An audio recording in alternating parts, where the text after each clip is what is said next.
El estudio bíblico de hoy se titula No juzguemos a otros. No juzguemos a otros. El mandato de Jesús de no juzgarnos a otros o a los demás podría ser el más ampliamente citado de los versículos de la Biblia.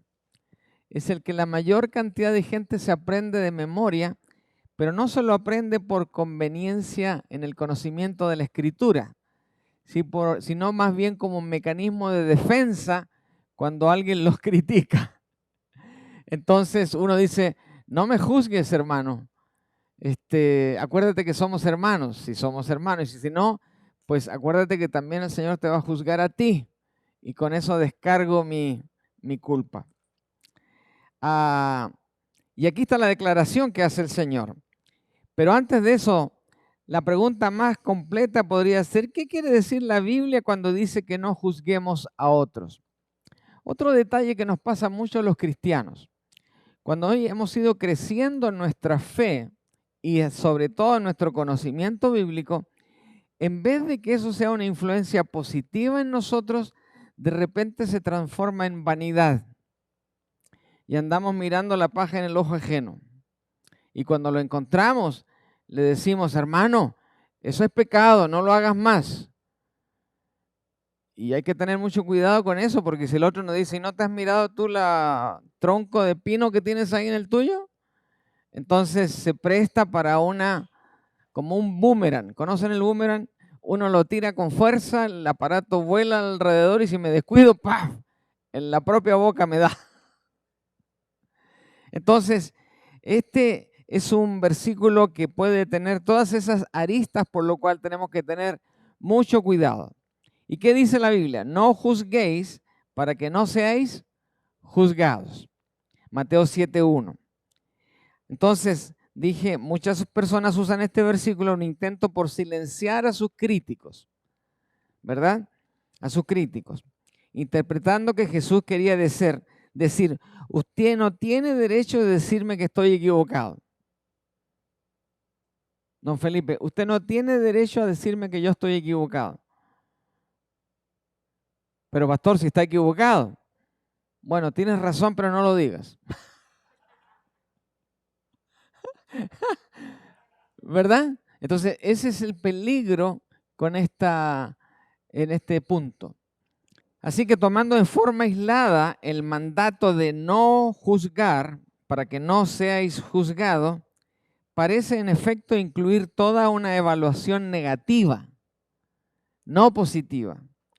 Sin embargo, hay mucho más respecto a este pasaje que estas dos palabras. Por eso hay que siempre al interpretar la palabra, hay que tomar en cuenta el contexto para que la palabra no se transforme en un pretexto. ¿Se aprendieron esa regla? La palabra hay que tomarla siempre en contexto para que no se transforme en un pretexto. Sin embargo, hay mucho más en eso, por supuesto. ¿Y qué encontramos aquí? El mandamiento bíblico de que no juzguemos a los demás no significa que no podamos mostrar discernimiento. No significa que no podamos mostrar discernimiento. Ahora, yo entiendo claramente lo que significa discernimiento, pero para seguridad de todo, discernimiento quiere decir distinguir algo de otra cosa, señalando la diferencia que hay entre las dos. O sea, si hay un símil, si hay alguna cosa que se pueda deducir de eso, eso es discernir. O sea, como en otras palabras, encontrarle la quinta pata al gato. Eso es discernir. Y es un ejercicio que es importante hacer, porque no toda observación inicial tiene sentido, pero cuando la empezamos a masticar, oh, sí, el Señor tiene razón. Como lo que vamos a ver aquí.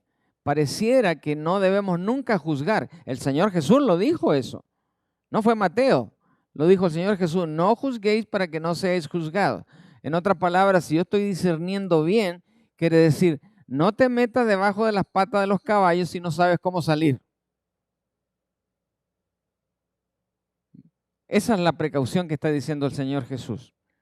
Así que, no mucho después de esto, Jesús dijo lo siguiente: no den ustedes lo santo a los perros, ni echen sus perlas delante de los cerdos, no sea que las pisotean y se vuelvan contra ustedes, y esos cerdos y esos perros se los coman a ustedes.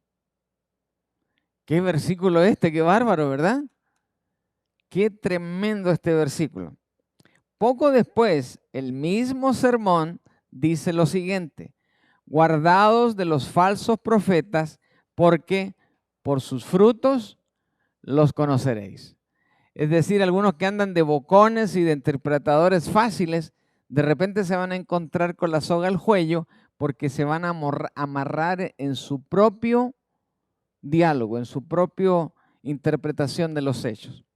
Ahora, ¿quiénes son los perros? ¿Quiénes son los marranos? Los que tienen la capacidad de hacer un juicio sobre las doctrinas y los hechos, que es justamente lo que pasó con esa persona. De repente se ponen a pensar, oye, eso no es para perros ni para marranos, es para mí, es para un hijo del Señor,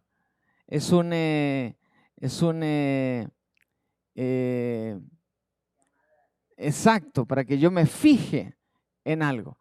Claro, acá la reacción del hermano que atendió el llamado fue al revés, pero esa es la gracia, ¿verdad? La gracia del Señor. Porque hay gente, déjenme contarles esta pequeña historia.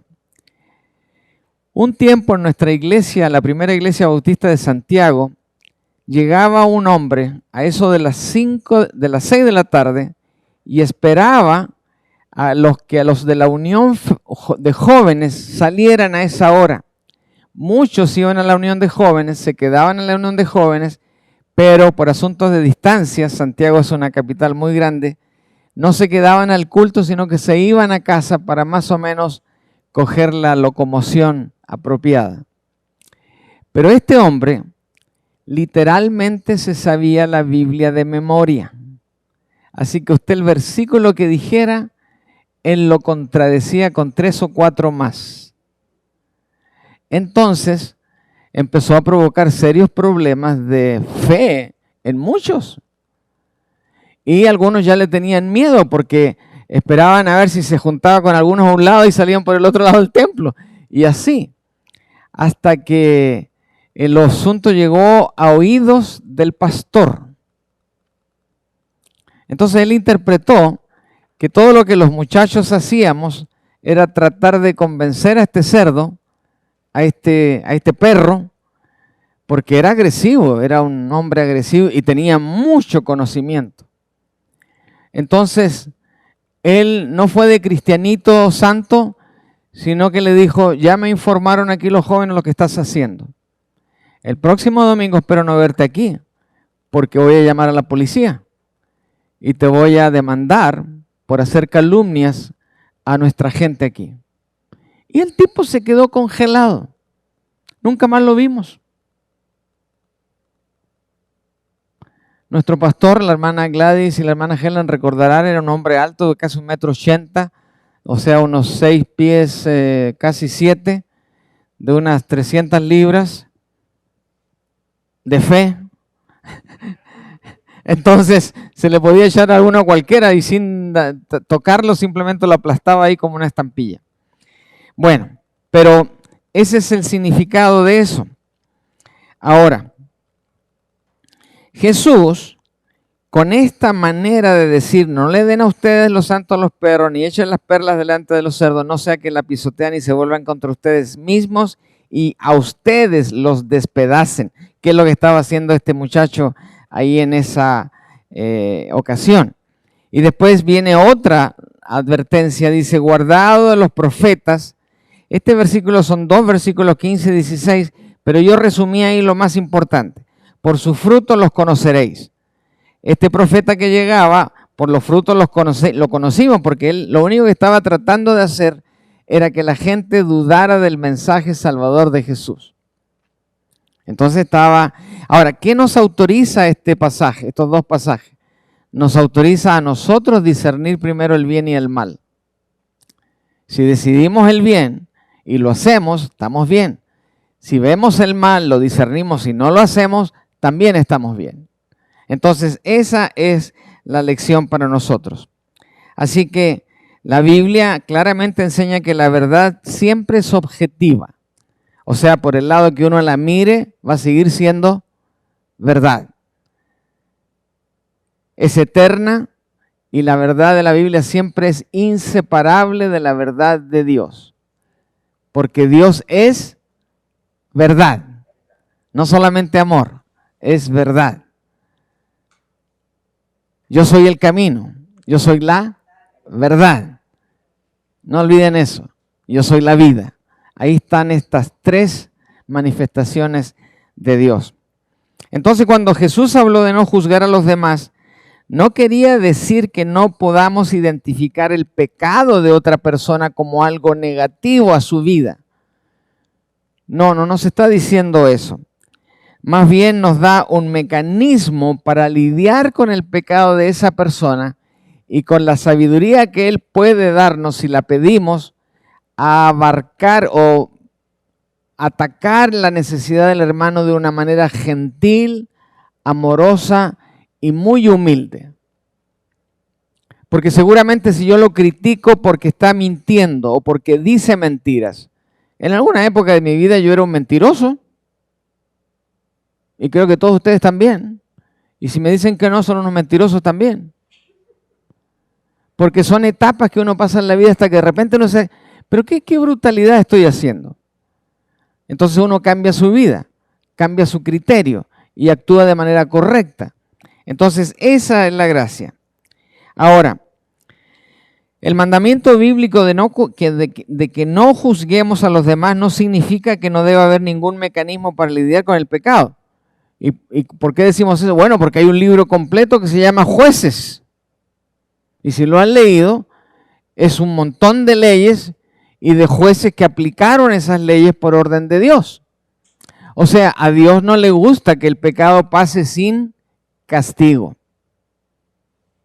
Y por eso aún hoy, cuando metemos la pata, pues nos cae la ley. Nos cae la ley. Ahora, el moderno sistema judicial, incluyendo a sus jueces, es una parte necesaria para una buena sociedad. Cuando la ley se escribe pero no se aplica, es un desastre. Es un desastre. Anoche mi esposa y yo disfrutamos una película, A Few Good Men, Tom Cruise, Jack Nicholson, ese es, Es una película que trata de un juicio dentro del ejército de los Estados Unidos, del Navy. Claro, lo interesante es que el juzgado estaba en el ejército, los delincuentes eran del Navy. Y todo trata acerca de un general que era el director o el campeón o el capitán o la autoridad máxima de nuestra base militar que hay en Cuba. ¿Alguien sabe cómo se llama esa base militar? Guantánamo. Guantánamo. Esa base que Estados Unidos en algún momento le quitó un pedazo a Cuba, ha servido para mantener la paz en el planeta por los últimos 3 siglos. Y ahí hay un equipo pequeño de marinos que son celosos de su orgullo de ser Marines. Pero este general lo llevó a tal punto que había una ley sobre toda la ley y le decían el Code Red, el código rojo.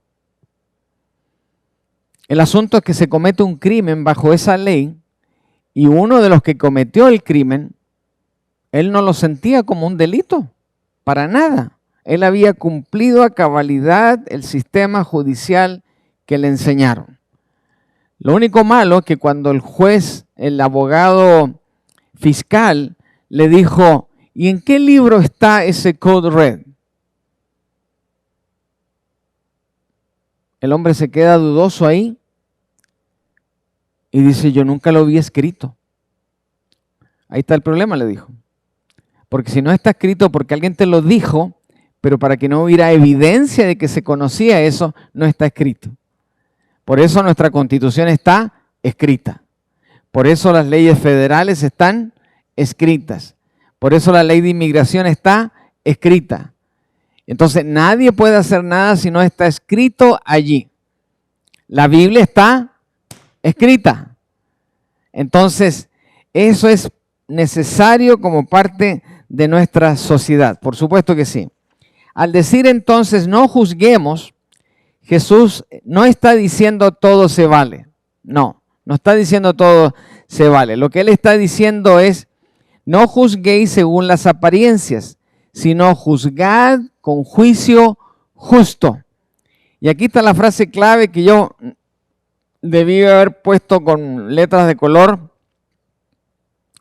Sino juzgad con un juicio justo. Eso es lo más importante de ese pasaje. Porque de repente no nos pasa que de repente juzgamos y después dudamos con lo que dijimos porque no lo pensamos bien y metemos la pata, ya le dijimos mentiroso al hermano. Ya le dijimos mentiroso al pobre hermano. Así que Jesús ordena directamente que juzguemos con... Exactamente. Ahora, quiero mostrarles los tipos de juicios que son pecaminosos. ¿Estamos listos? Los tipos de juicio que son pecaminosos. Primero, el juicio superficial es malo. Juzgar, miren lo que dice Juan, juzgar con base solo en las apariencias es pecado. Estábamos viviendo los años 1975, 80, y una vez, en una ocasión, un joven de la iglesia muy distinguido entró con un arete en su oreja izquierda. Aquí hay un par que recordarán hasta su nombre, pero yo no voy a decir su nombre. Fue un escándalo en la iglesia. ¿Por qué? Porque los hombres no usan aretes. ¿Dónde? Bueno, en nuestra tierra, en América, no se usaban aretes. Los piratas han usado aretes toda la vida. Los soldados musulmanes tienen aretes hasta en la boca y en la nariz.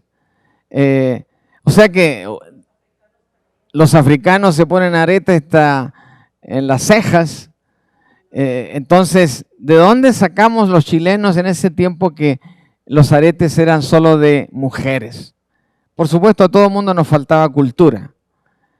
Pero también era algo muy extraño que solo se la pusiera en una oreja, pero resulta que se la puso tan bonita en el centro aquí del pómulo que le quedaba muy bien, ¿verdad? Y ese muchacho siempre entraba unos 5 o 10 minutos después que había empezado el culto. No sé si era para mostrar el arete, pero yo siempre lo vi llegar atrasado. Pero era un buen muchacho, a pesar de todo. Y no tenía ninguna característica del juicio superficialmente malo que el 90% le dimos. Todos caímos en esa trampa. Juzgar a alguien con base solo en apariencias es pecado. No lo digo yo, lo dijo Juan, capítulo 7, 24. El juicio hipócrita también es pecado. ¿Cuándo hay un juicio hipócrita?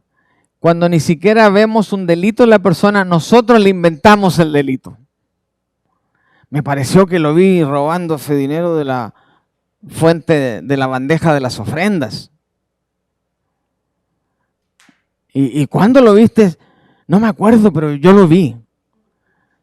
Y el otro le pregunta, ¿y tenía vestido qué color de? Porque a lo mejor lo confundiste. No, yo no confundo a nadie. Ya estaba confundido el tipo. Entonces, el juicio hipócrita es malo. Fíjense lo que dice Jesús en su mandato de no juzgar a los demás en Mateo. Está precedido por comparaciones con los hipócritas y seguido con una advertencia contra la hipocresía. O sea, andando por el camino haciéndonos los santurrones, ¿qué es lo que es? ¿Hipócrita? Me imagino que todos han conocido alguna vez a un buen hermano hipócrita, ¿verdad? ¿Qué malo dije de la frase?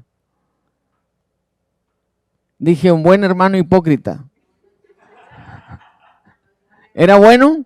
No, para nada, si era un hipócrita el bandido. ¿Se fijan?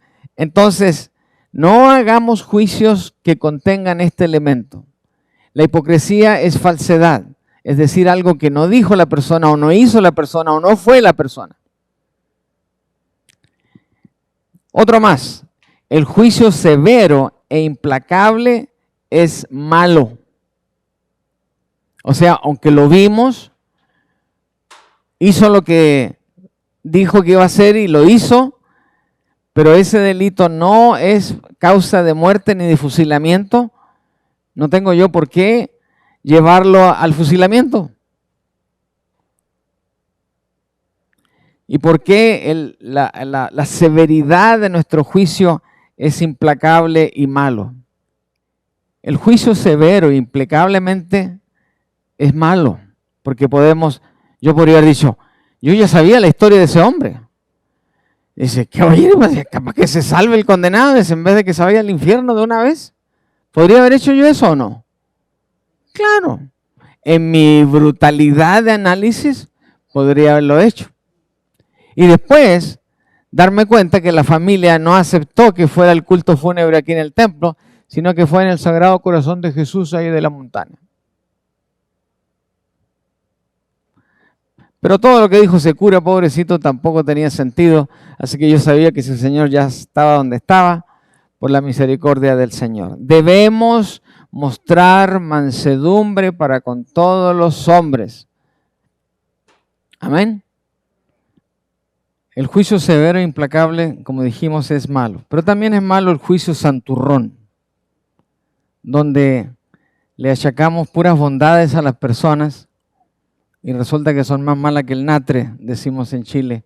El natre es una hierba amarga, tremendamente mala. Estamos llamados a la humildad porque Dios resiste a los soberbios. Por eso de andar de santurrón solo por aparentar ya es pecado. El juicio falso también es malo. La Biblia prohíbe claramente que el testigo falso no quedará sin castigo, no escapará el que propala o propaga mentiras. También el que difama a alguien va a recibir el castigo del Señor. Así que el juicio falso no es necesario entre los cristianos. No es necesario, porque la verdad siempre triunfa. Entonces, la pregunta ahora es, ¿cuándo debe un cristiano intentar corregir a otro cristiano? ¿Cuándo? ¿Cuándo debe un cristiano intentar corregir a otra persona? Bueno, quiero decirles, como ya dije al principio, que este es un tema muy, muy delicado. Tan delicado que es la causa de que en muchas ocasiones iglesias cristianas muy sólidas se hayan dividido, se hayan quebrantado. Y de repente hay dos partidos políticos adentro, los buenos y los malos, los legítimos y los ilegítimos, los verdes y los rosados, etcétera, etcétera. Y es tan drástico el efecto que en realidad una parte de la iglesia se va y la otra se queda. Y la que se queda en el edificio se siente la triunfadora. Y logramos echar a los malos. Lo que no se dan cuenta esa gente es que a lo mejor los malos son ellos y los buenos fueron los que ya no soportaron estar en esa horrible situación. Todas las iglesias, de vez en cuando y de cuando en vez, si han olvidado esto, caen en el error de sentirse triunfadores.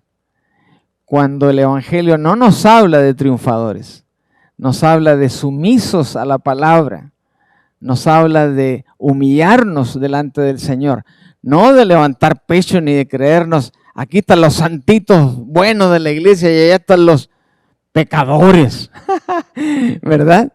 No. Por eso es un tema tan delicado, hermano. Por eso aclaramos esto. ¿Cuándo debe un cristiano intentar corregir a otro? Es un tema delicado, entonces. Es prudente, primero que nada, pasar tiempo en oración antes de hablar. Y no solamente orando para que los demás entiendan, no, orando para que yo entienda de verdad lo que está pasando. Porque si voy a tomar parte de uno o de otro lado, yo quiero tomar la decisión apropiada delante de mi Señor, no lo que me convenga políticamente. Porque ustedes saben que la política también se mete en la iglesia, ¿verdad? Y es por eso que evitamos hablar de política para no producir una segregación de opiniones. Entonces, comprobar a través de nuestra oración qué es lo que nos motiva y el consejo de Dios, no de otro involucrado en el problema, porque ese está peor que yo. Hay veces que los cristianos son llamados a hablar o tratar de corregir a un hermano cristiano. Ahora, asumiendo que estamos hablando de una situación real, de un pecado de un creyente, nuestro motivo e intención debe ser siempre producir arrepentimiento, no una declaración de culpabilidad. Arrepentimiento, porque el que se arrepiente, ¿qué dice la Biblia? Se salva. Si no nos arrepentimos, no pasa nada. El arrepentimiento es el único mecanismo que nos va a llevar a la propia arrepentimiento y a la salvación. Entonces, asumiendo que estamos hablando de un pecado en un creyente, el motivo debe ser siempre el arrepentimiento y la restauración del hermano en la iglesia. Esas son las 3 reglas. Es decir, no queremos ganarle al hermano, ni queremos echar al hermano. Queremos que haya un sincero arrepentimiento, haya una sincera reconversión y haya un sincero deseo de quedarse y de sentirse amado por los demás. Entonces, primero, para dar un consejo en esto, nuestra actitud es muy importante. Si yo voy con la actitud de que yo soy el santo que yo soy el que no comete errores, que soy el perfecto, mejor váyase para la casa. Porque usted no es el instrumento para la reconciliación. Yo no puedo imaginar a Jesús con esa actitud frente a nadie de las personas a las cuales les habló. No por casualidad se le reunieron 5,000, 6,000, 7,000 personas a escucharlo. Si hubiera sido un tipo pretencioso y orgulloso, ¿ustedes creen que lo habían seguido? Por supuesto que no. Antes, dice Efesios 4:32, sed benignos unos con otros, misericordiosos, perdonándose unos a otros, como también Dios os perdonó a ustedes en Cristo Jesús. Así, dice Efesios 4:15, seremos capaces de seguir la verdad en amor. Así que nuestra actitud es muy importante. Aún más, si a veces notamos que alguien se puso la corbata y la camisa, pero se abrochó los botones al revés. Ahora, en un hombre no se ve tan mal, pero en una mujer se ve muy mal porque da aperturas a ver cosas que uno no quiere ver, ¿verdad? ¿Cómo le dice uno a la hermana? ¿Cómo le dice al hermano? Yo he visto algunas personas que lo dicen con una delicadez que, wow, me hubiera gustado a mí tener los botones al revés para yo corregirme con toda la diligencia del caso y no notarlo. Estoy hablando apenas de un botón, pero cuando lo miraron a esa persona sacándose un paquete de chocolate del supermercado y que no las pagó, ¿cómo le decimos? ¿Cómo le decimos que es un ladrón?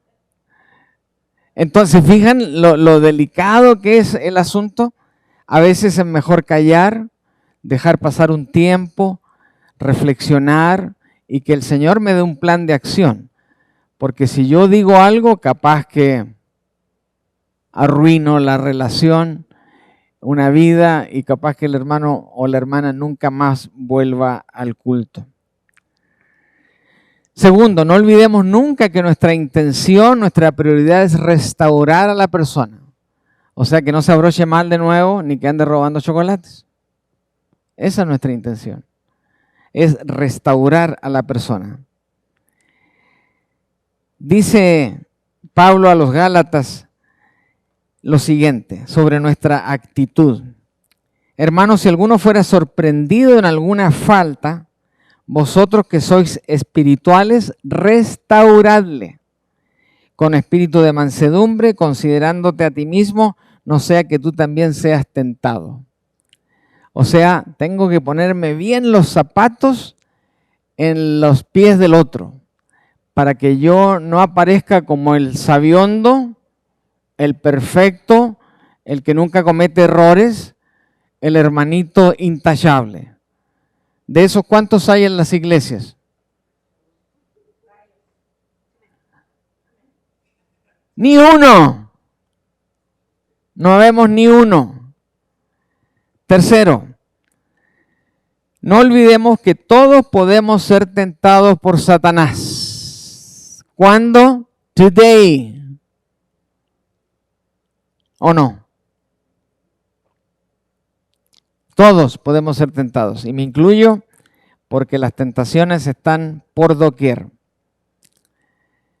No podemos, todos podemos ser tentados por Satanás, siendo siempre conscientes de la facilidad con que todos podemos ser tentados por Satanás, el cual quiere atrapar a todos en su trampa. En su trampa.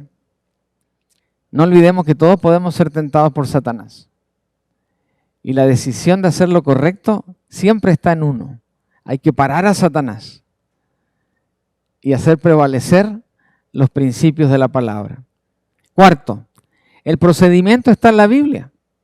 Hay un pasaje famosísimo allí en Mateo que nos enseña a poner en práctica la disciplina. Vamos a verlo juntos. Ese pasaje está allí, como dije, en Mateo 18, 15, 16 y 17. Aquí hay 4 pasos. Cada paso lo inicié en color verde para que lo noten. ¿Están conmigo? Dice, Mateo 18, 15 al 17. Ahora, cuando no encuentre un pasaje en Mateo, usted dice, Mateo, Mateo, ¿dónde estás que no te veo? Ok, aquí vamos. Dice, por tanto, si tu hermano peca contra ti, ve y repréndelo cuando él y tú estén solos. Si te hace caso, habrás ganado a tu hermano.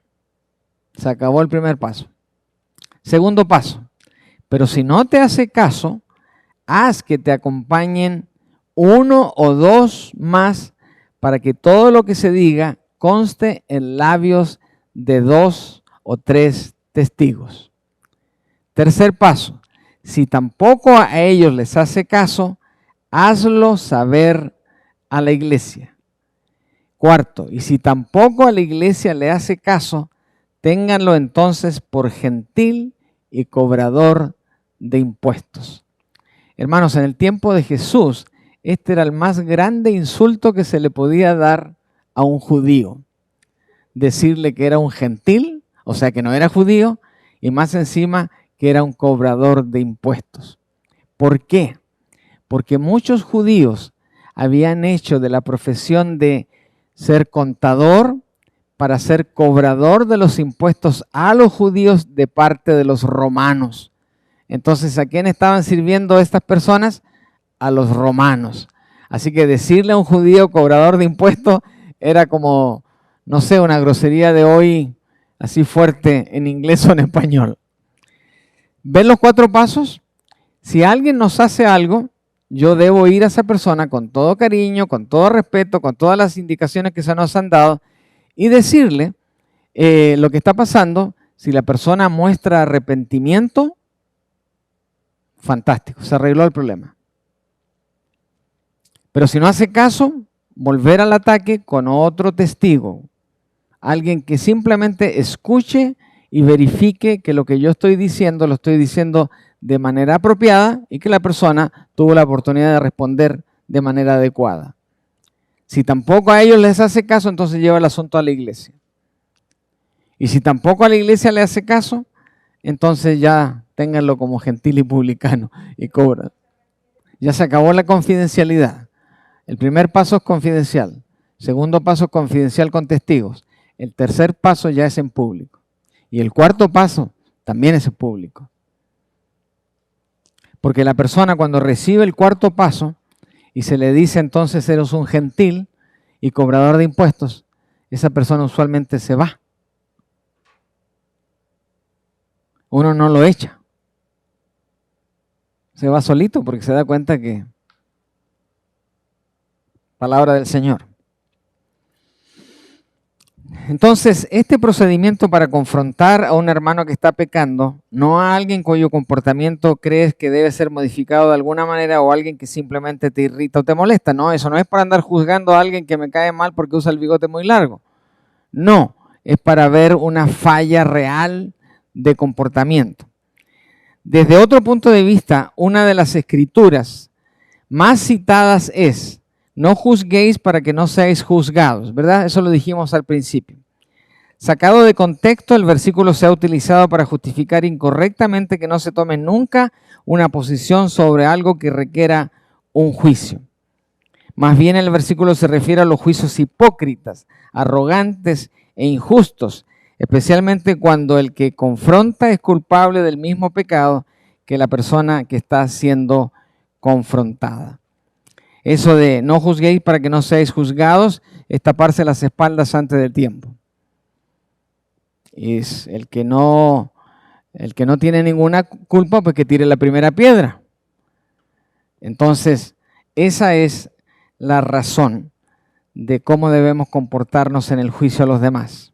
Entonces, nuestra querida hermana pregunta, ¿cuándo deben los cristianos hablar o tratar de corregir a un hermano cristiano? ¿Cuándo? Cuando hemos hablado con el Señor primero, con una actitud de sumisión y preocupación por la otra persona, y estamos comprometidos a seguir los procedimientos descritos en su palabra para tal situación. Y cuando hablamos que estamos comprometidos a seguir los procedimientos descritos en su palabra, estamos hablando de Mateo 18, 15 al 17. Preguntas, comentarios. ¿Es un tema delicado? Muy delicado. A veces fallamos, por eso hay que sacarlo a la luz cada cierto tiempo. Nos creemos los hermanos santurrones y en vez de ser una bendición somos una maldición. Santiago dice que la lengua, hermanos,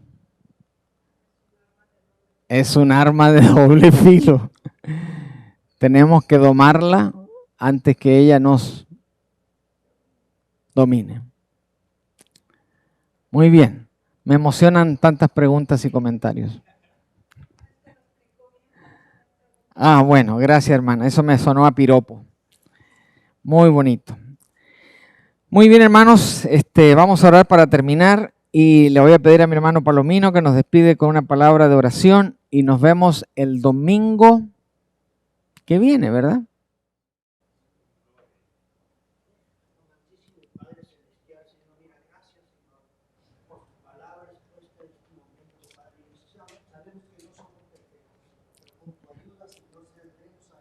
Amén, amén. Porque recuerdo, Señor, en tu palabra está escrito, también fuiste tú tentado, Padre, pero Señor, dando la victoria y dando la unción de tu Espíritu Santo para poder dominar lo que no te agrade a ti, Señor. Amén. Te damos gracias por todo lo que se ha llevado a cabo, Señor, por las oraciones que se pusieron, Padre, y te pido, Padre, que tú las contestes hoy, Señor. Y nos despedimos uno de los otros, mas nunca de tu presencia, Señor. Amén. Amén, amén. Que el Señor les bendiga. Nos vemos el domingo.